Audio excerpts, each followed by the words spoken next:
అందరికీ నమస్కారం. ఈరోజు వార్తలో ముందుగా వెలుగు. నా ఛానల్ సబ్స్క్రైబ్ చేసుకోండి, లైక్ చేయండి, షేర్ చేయండి.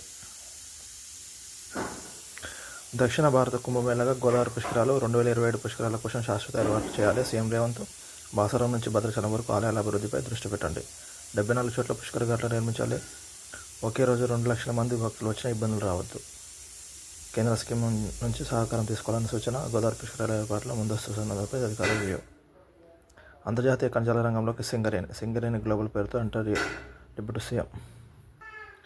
కాళేశ్వరంపై సిబిఐ నో రెస్పాన్స్. ప్రాజెక్టుల అక్రమాలపై విచారణ జరపనుకున్న రాష్ట్ర ప్రభుత్వం ఈ నెల 1న జీవో నోటిఫికేషన్ జారీ. అన్ని రకాల డాక్యుమెంట్లు, రిపోర్టులు కూడా అందజేశారు. కానీ ఇప్పటి వరకు నోటిఫికేషన్ ఇవ్వని కేంద్రం.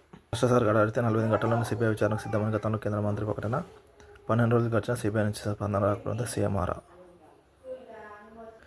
మహిళలు వ్యాపారవేత్తలుగా ఎదగాలి. ప్రభుత్వం అన్ని రకాలుగా సహకారం అందిస్తుంది. మంత్రి వెంకటస్వామి.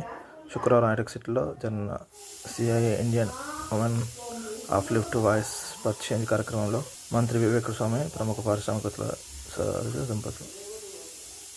ఇందిరా మహిళా శక్తితో మహిళా సంఘాలు వ్యాపారం చేస్తున్నాయి, మంచి లాభాలు వస్తున్నాయి. నేడు మణిపూర్కు మోదీ. 2023 అల్లాల తర్వాత తొలిసారి రాష్ట్రానికి నటి హింసాత్మక ఘటనలో 250 మందికి పైగా మృతి. బాధితుల పరామర్శించిన మోదీ అని చూరా చాంబోదర్ ఇంపాల్ పర్యటన. 2 చోట్ల బహిరంగ సభలు. 8,500 కోట్ల అభివృద్ధి పనులకు సంస్థలు. వారి భద్రత ఏర్పాట్లు.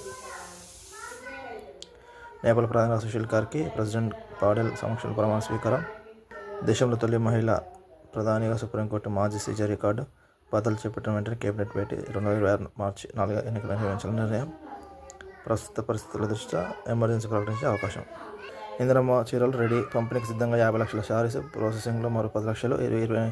ఈ నెల 23 నుంచి పంపిణీ. స్వయం సహాయక గ్రూప్ మహిళలకు రాష్ట్ర ప్రభుత్వం అందజేయనున్న ఇందిరమ్మ చీరలు రెడీ అయ్యాయి. అల్బేనియాలో ఏఐ మంత్రి. అల్బేనియా దేశంలో తమ ప్రభుత్వంలో ఆర్టిఫిషియల్ ఇంటెలిజెన్స్ మినిస్టర్ నియమించింది. ఇలా ఒక వర్చువల్ మినిస్టర్ నియమించడం ప్రపంచంలో ఇది మొదటిసారి. ఈమా డియోలా అనే పేరు పెట్టారు. అంటే అల్బేనియన్ భాషలో సౌర్యుడు అని అర్థం.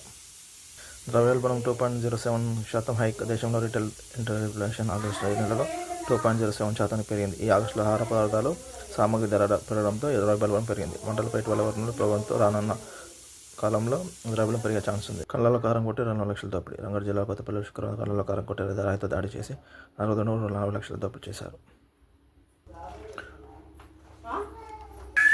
15వ ఉపరాష్ట్రపతిగా రాధాకృష్ణ ప్రమాణ స్వీకారం. రాష్ట్రపతి భవన్లో ప్రోగ్రాం ప్రమాణం చేసిన ప్రెసిడెంట్ ముర్ము. పార్లమెంట్ ప్రధాని కాళేశ్వరం ప్రాజెక్టుల అక్రమాలపై రాష్ట్ర ప్రభుత్వం ఈ నెల 1న జీవో జారిఫికేషన్. అన్ని రకాల డాక్యుమెంట్లు